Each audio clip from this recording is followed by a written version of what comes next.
राधे राधे सभी बहनों को।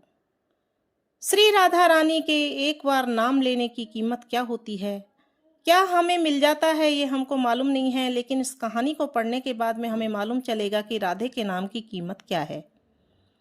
कहानी शुरू करने से पहले बहनों, अगर आपने हमारा चैनल सब्सक्राइब नहीं किया है तो प्लीज़ हमारे चैनल को सब्सक्राइब जरूर करें, ताकि इसी तरह की भक्ति रस युक्त कहानियाँ आपको समय समय पर मिलती रहेंगी। और वीडियो पसंद आने पर उसे लाइक करें और शेयर करें।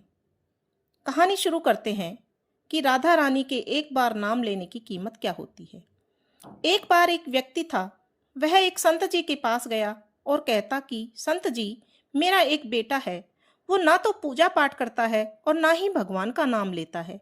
आप कुछ ऐसा कीजिए कि उसका मन भगवान में लग जाए। संत जी कहते, ठीक है बेटा, एक दिन तू उसे मेरे पास लेकर आ जा। अगले दिन वो व्यक्ति अपने बेटे को लेकर संत जी के पास गया। अब संत जी उसके बेटे से कहते हैं, बेटा बोल राधे राधे। बेटा कहता, मैं क्यों कहूँ। संत जी कहते, बेटा बोल राधे राधे। वो इसी तरह से मना करता रहा और अंत तक उसने यही कहा कि मैं क्यों कहूँ राधे राधे। संत जी ने कहा, जब तुम मर जाओगे और यमराज के पास जाओगे, तब यमराज तुमसे पूछेंगे कि कभी भगवान का नाम लिया, कोई अच्छा काम किया, तब तुम कह देना कि मैंने जीवन में एक बार श्री राधा रानी के नाम को बोला है, बस एक बार। इतना बताकर वे चले गए। समय व्यतीत हुआ और एक दिन वो मर गया। यमराज के पास पहुंचा। यमराज ने पूछा, कभी कोई अच्छा काम किया है? तो उसने कहा, हाँ महाराज, मैंने जीवन में एक बार श्री राधा रानी के नाम को बोला है। आप उसकी महिमा बताइए। यमराज सोचने लगे, एक बार नाम की महिमा क्या होगी, इसका तो मुझे भी नहीं पता है। यम बोले, चलो इंद्र के पास, वो ही बताएंगे। तो वह व्यक्ति बोला, मैं ऐसे नहीं जाऊंगा, पहले पालकी लेकर आओ, उसमें बैठ कर जाऊंगा। यमराज ने सोचा, ये बड़ी मुसीबत है। फिर भी पालकी मंगवाई गई और उसे बिठाया। 4 कहार लग गए।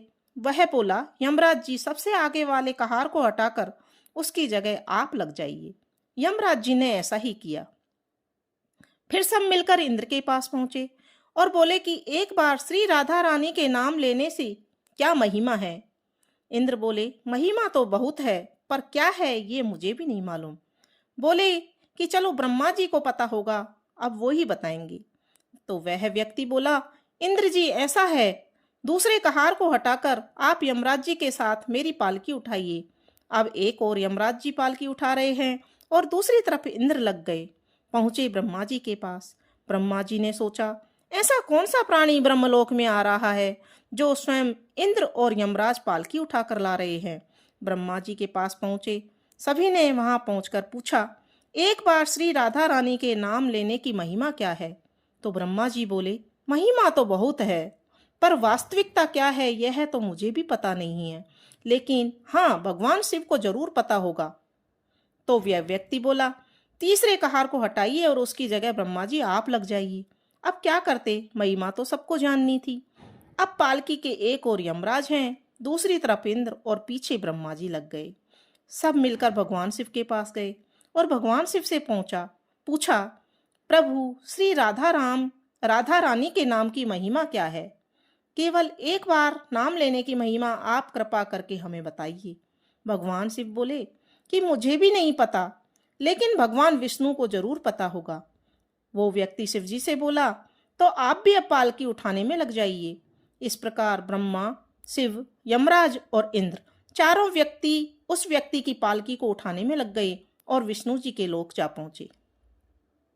वहां जाकर विष्णु जी से पूछा, एक बार श्री राधा रानी के नाम लेने की महिमा क्या है?